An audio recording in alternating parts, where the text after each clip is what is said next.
CBI விசாரணை அவங்க விசாரிக்கட்டும். ம். இப்போ நம்ம காவல்துறை தமிழ் அரசாங்கத்துக்கு ஒரு காவல்துறை இருக்குது, ம். State police. அதே மாதிரி இது ஒரு சென்ட்ரல் போலீஸ், ஓகே. அதுதான் சிபிஐ ம். விசாரிக்கிறாங்க. அந்த ப்ரொசீஜர்ஸ் கண்டினியூ ஆகட்டும். ம். கண்டிப்பாக அவங்க வந்து பல விஷயங்களையும் தெரிஞ்சுக்கலாம். உதாரணத்துக்கு நான் ஒரு கோயிலில் போய் சாமி கும்பிடும்போது 2 பேர் இறந்துட்டாங்க கூட்டத்தில். ஓகே. அந்த கூட்டம் அவங்க ஒரு 5000 பேர் எதிர்பார்த்துருக்காங்க. திடீர்னு 10,000 பேர் வந்ததால் கூட்ட நெரிசல் 2 பேர் இறந்துட்டாங்க. ம். அப்போ வந்து அந்த கோயில் சாமி மேலேயோ அந்த கோயில் நிர்வாகத்து மேலேயோ எஃப்ஐஆர் போடல. ம். அந்த சாமி தான் நம்மள அங்கே வர வச்சது. சாமி மேலே எஃப்ஐஆர் போட்டு ரிமாண்ட் பண்ணணும். அந்த உற்சவரத்துக்கு உள்ளே வச்சுருந்துருக்கணும். அதையும் பண்ணல. ம். அந்த கோயில் நிர்வாகத்தில் இருக்கிறவங்க தான் அதெல்லாம் ஆர்கனைஸ் பண்ணாங்க. ம். அவங்களையும் முடிச்சு சொல்ல வச்சிருக்கணும். அதையும் செய்யல. ம். நியாயமாக கூட்டம் கூட கூட போலீஸ் என்ன பண்ணணும், அட 1000 பேர் இருந்தாங்க, நம்ம 10 பேர் இருந்தோம், இப்போ 2000 பேர் இருந்தா பக்கத்து ஊர் போலீஸை கூப்பிட்றான்னு கூப்பிட்டுக்கணும்.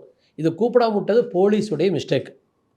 நீங்கள் உங்களை பாதுகாப்பு, நீங்கள் ரோட்டில் போகிறீங்க, ஸ்கூட்டரில் போகிறீங்க, நீங்கள் ஹெல்மெட் போடலைன்னா பிடிக்கிறாங்கல்ல. கண்டிப்பா. சாரியே பெரம்பலூரில் வந்து டைம் பார் ஆச்சு போங்கன்ட்டாங்க, நாங்கள் போயிட்டோம்ல. ம். அதேமாதிரி கரூரில் டைம் பார் ஆச்சு போயிருன்னு சொல்லிடணும். அல்லது கூட்டம் எச்சா இருக்குது நீ போயிருன்னு சொன்னால் நாங்கள் போயிட போகிறோம்.